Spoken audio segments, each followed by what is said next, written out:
আসসালামু আলাইকুম, সবাই কেমন আছেন? আশা করি ভালো আছেন। আমি ফাতেমা। আজকে নতুন আরেকটি ব্লগ। আজকে সকালবেলা ছাদে গেছিলাম। ছাদে গিয়ে আর কি গাছে পানি দিতে হবে। অনেকদিন তো বৃষ্টি হলো, পানি দেওয়া লাগে নাই। আজকে পানি দিতে হবে, তাই ভাবলাম যে সকাল সকাল গিয়ে আর কি পানিটা দিয়ে আসি। এখানে ড্রাগন গাছে তো মানে অনেকগুলো ড্রাগন ধরছিল, কিন্তু তার মধ্যে খালি 4টা মানে বাচ্চে, আর সবগুলো না আমার লাল হয়ে পড়ে গেছে।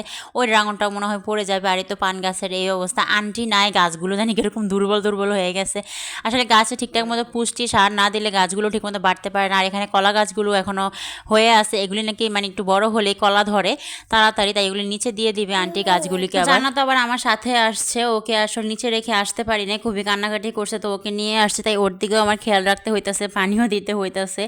তা ভাবলাম তাড়াতাড়ি দিয়ে আর এখানে নিচে চলে যাব। আর গাছগুলিকে না একদিন পানি না দিলে মানে একবেলা পানি না দিলে কিরকম জানি পাতা পুরা ইয়ে হয়ে যায়। আর পাশের বাসায় ওনাদের মুরগি এসে গাছের অবস্থা, গাছের মাটির অবস্থা পুরো 12টা বাজায় ফেলে, সবগুলি মাটি নখ দিয়ে মানে আসলিয়ে সব নিচে ফালায় দেয়, এমন একটা অবস্থা। কাটা দিয়ে রাখছে মাটিতে, তারপরে ওই কাটা সরাই এরকম অবস্থা করে, কাটাও পর্যন্ত ফেলে দেয়। তো যাই হোক, এখানে আমি পানি টানি দিয়ে একটু বসছিলাম। ধুন্দুলগুলি তো সব বড় হয়ে গেছে, আর আজকে ওই 2টা ধুন্দুল পেরে নিয়ে যাব, ওইগুলিও বড় হয়ে গেছে। আর যেগুলি বড় হয়ে গেছে তো বড় হয়ে গেছে, এগুলি খাওয়া যাবে না। আর মানে অনেকগুলো মানে এরকম পাতার নিচে নিচে থেকে না বড় হয়ে যায়, বাতি হয়ে যায়। তো জান্নাত তো এরকম পানি দিতেছে, আমি আমার দেখা দেখি আর কি।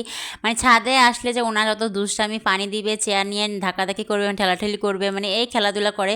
তো নিচে চলে আসলাম। নিচে এসে আম্মুকে দেখলাম আবার যে কলা পাড়া হয়েছিল আমাদের গাছ থেকে, তো ওই কলা দিয়ে আর কি কাবাব বানাইতেছে। এই কাবাবটা কিন্তু খেতে অনেক মজা লাগে। কলা, আলু, ডিম, কাবাবের মশলা, মানে ওনারা আরও মশলা দিয়ে আর কি এটা বানায়।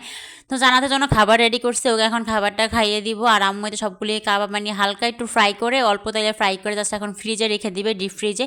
পরে এগুলি আর কি নামিয়ে নামিয়ে খাওয়া যাবে। এই কাবাবগুলি কিন্তু অনেক ভালো লাগে খেতে, আমার কাছে নর্মালি অনেক পছন্দ আমার। যাই হোক, এখানে আছে দুপুরে রান্নার জন্য তো করলা কেটে নিছে, করলা দিয়ে, আলু দিয়ে, মাছ দিয়ে রান্না করবে। তো এই করলাটা আমি ইদানিং একটু বেশি খাইতেছি, যেহেতু আমার অ্যালার্জির সমস্যা। আর এখানে বেগুন আর আলু কেটে নেওয়া হয়েছে, যে ও মাছ দিয়ে এটা আর কি রান্না করা হবে। আর জানাতে জন্য 1 পিস ড্রাগনও রাখছি। তো দুপুরবেলা ছাদে গেছিলাম, মানে বৃষ্টি হবে এরকম দেখেই ছাদে গেছিলাম। মানে বাসার থেকে আমি দেখছি যে বৃষ্টি হবে এরকম এরকম একটা ভাব। ছাদে গিয়ে জামা কাপড়গুলি নিয়ে আসতে না আসতে মানে বৃষ্টি পড়া শুরু হয়ে গেছে। মানে এত ভালো লাগতেছে, যেহেতু আসতে মানে সকালটা একটু গরম পড়ছে, তো বৃষ্টি হওয়াতে ভালো লাগতেছে। আর নিচে এসে দেখে ঝুম বৃষ্টি শুরু হয়ে গেছে। তো আজকে বিকালবেলা আর আমার গাছে পানি দেওয়া লাগবে না, এদিক দিয়ে একটু ভালো হয়েছে, সুবিধা হয়েছে।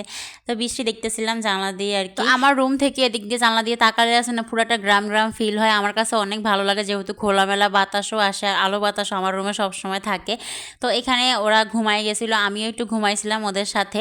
এই মানে খেলনা টেলনা দিয়ে খেলনা সব ছড়িয়ে ছিটিয়ে রাখছে। আর বেডের অবস্থা খুবই খারাপ, যেহেতু আমরা একটু ঘুমাইছিলাম। অনেক দিন পর আজকে দুপুরবেলা একটু ঘুমাইছি, যেহেতু জান্নাতও ঘুমাইছে। তো আজকের মতো এতটুকু, সবাই ভালো থাকবেন, আল্লাহ হাফেজ।